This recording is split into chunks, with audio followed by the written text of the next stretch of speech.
आज हम बात करेंगे उपराष्ट्रपति चुनाव के ताजा घटनाक्रमों पर, जो काफी दिलचस्प और विवादित भी है। जी बिल्कुल। उपराष्ट्रपति जगदीप धनखड़ के अचानक इस्तीफे के बाद से ही इस चुनाव में काफी राजनीतिक गर्माहट है।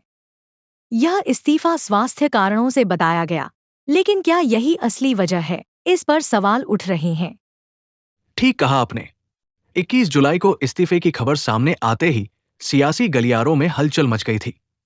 इसके बाद चुनाव आयोग ने 9 सितंबर को चुनाव कराने की घोषणा की, जिससे नामांकन की प्रक्रिया शुरू हुई।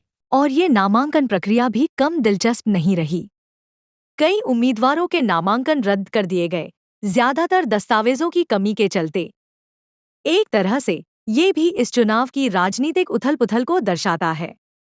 जैसे जैसे चुनाव नजदीक आ रहा है, उम्मीदवारों की घोषणा पर सबकी निगाहें टिकी हुई हैं। बिल्कुल, एनडीए और इंडिया गठबंधन दोनों ही अपने अपने उम्मीदवारों की घोषणा को लेकर काफी रणनीति बना रहे हैं। लगता है कि ये चुनाव सिर्फ एक पद के लिए नहीं, बल्कि कई राजनीतिक समीकरणों को साधने के लिए भी महत्वपूर्ण है। जी हाँ, बीजेपी के पास कई चुनौतियां हैं, जैसे कि जाट समुदाय को साधना, बिहार विधानसभा चुनाव से पहले बिहार में अपने समीकरण मजबूत करना और दक्षिण भारत में अपनी पहुंच बढ़ाना। उपराष्ट्रपति पद के उम्मीदवार के चुनाव में ये सब बातें महत्वपूर्ण भूमिका निभाएंगी। तबरों में कई नामों की चर्चा है। राज्यपाल थावरचंद गहलोत, ओम माथुर, हरिवंश नारायण सिंह, यहां तक कि नीतीश कुमार और मनोज सिन्हा का नाम भी सुनाई दे रहा है। लेकिन बीजेपी आखिरकार किस पर दाव खेलेगी, ये देखना दिलचस्प होगा। और विपक्षी खेमे में भी चर्चाएं चल रही हैं।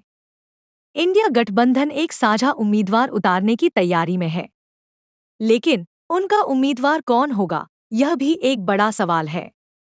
क्या वो एनडीए की रणनीति का मुकाबला कर पाएंगे?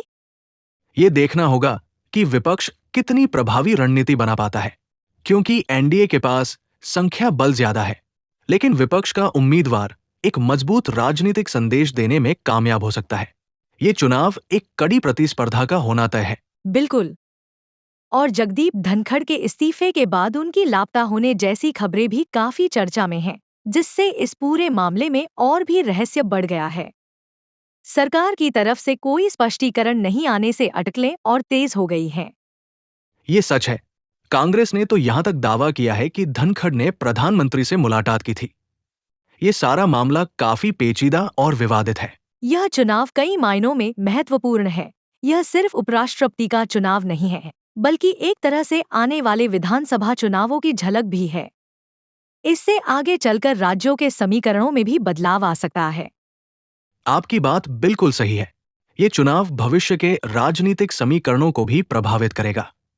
इसलिए ये देखना बेहद रोमांचक होगा कि आखिरकार कौन जीतता है और इस जीत का राजनीतिक परिणाम क्या होगा। और नामांकन की अंतिम तिथि 21 अगस्त है। इसके बाद 22 अगस्त को नामांकन पत्रों की जांच होगी। मतदान 9 सितंबर को होगा और उसी दिन शाम तक परिणाम भी आ जाएंगे। तो अगले कुछ हफ्ते काफी महत्वपूर्ण होने वाले हैं। बिल्कुल, हम डेली हंट पर इस चुनाव से जुड़े सभी अपडेट्स आपको देते रहेंगे।